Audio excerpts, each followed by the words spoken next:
I just want to go to Hans Nichols right now of Axios, what he makes of this. I know we were originally going to talk about other things, and we still are, but I want to get your take of this, Hans. Well, Neil, you don't meet many serious Democrats in Washington, D.C. that think Bob Casey is going to win this election. They don't say it publicly. And at least in private, some of them are pretty clear that this election is over. So, yes, there's a lot of legal back and forth, but there doesn't seem to be a whole lot of dispute where I'm sitting here in the United States Senate that Dave McCormick won that election. And I suspect that we just have to let the process play out, but that seems to be what most people here accept. Now, whether or not Senator McCormick accepts it, it's a different matter. You know, one of the things you think about, too, Hans, is what happens now, given this, high court decision in Pennsylvania for the second time, saying that these ballots, can't be counted. Senator Casey is in that position of saying, all right, where do I go now? But the recount is on right now. Yeah, it's on, and I just misspoke there a little bit ago. It's Senator Casey who is really sort of questioning these results and has not conceded. So I just want to clear that up for you and your viewers. I don't know where it goes from here, right? You have a court process. Suddenly Twitter's going to be full of experts on Pennsylvania Supreme Court jurisprudence and the law there. But it seems as though the court decisions are going McCormick's way. And again, what Democrats tell you here in Washington is most people think that this race is over. And I want to convey that to your viewers. Now, there's maybe an outside chance, and as we know, Senator Casey himself is not fully thrown in the towel here, and he's still saying the vote should go on. But privately, you hear something very differently from Democrats than what they say publicly. And publicly, they're saying maybe there's an outside chance, but privately, doesn't seem like it. You know, if I could switch gears to the battle over this Treasury Secretary position, sure. It's a crucial position. It's a big money position, as you know. It was interesting because over the weekend, when I was doing my weekend show, there was a flash from Howard Lutnick, or Elon Musk, talking on behalf of Howard Lutnick, that the Cantor Fitzgerald CEO would be the perfect guy for the job and actually preferred him.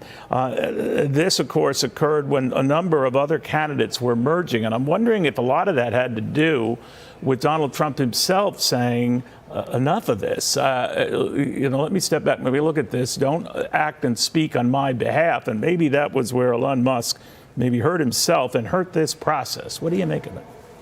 Yeah, potentially. What I can say, at least from my perspective here, and talking to officials and talking to senators, is that you never really want this to be a Treasury stakes. You never want it to be a sweepstakes. And it's turned into an open process now where you have competing camps, putting things out there, floating names, making public statements. That's very different.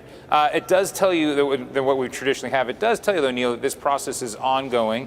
Now, I could be wrong, and the president could have just tweeted out who his choice is going to be. But it does seem very much like a jump ball, and the president is weighing a lot of options. And remember, among the first things the next Treasury Secretary is going to do, in addition to that big tax bill, they're going to have to raise the debt ceiling. And that's never an easy task. Even if you have majorities in both chambers, it's never an easy task. It's especially difficult when the margins are so tight as they look like they'll be, especially in the House. Can you risk looking over eager, though, Hans? I mean, you and I have been, around to see others who were trying to position themselves for a possible cabinet position.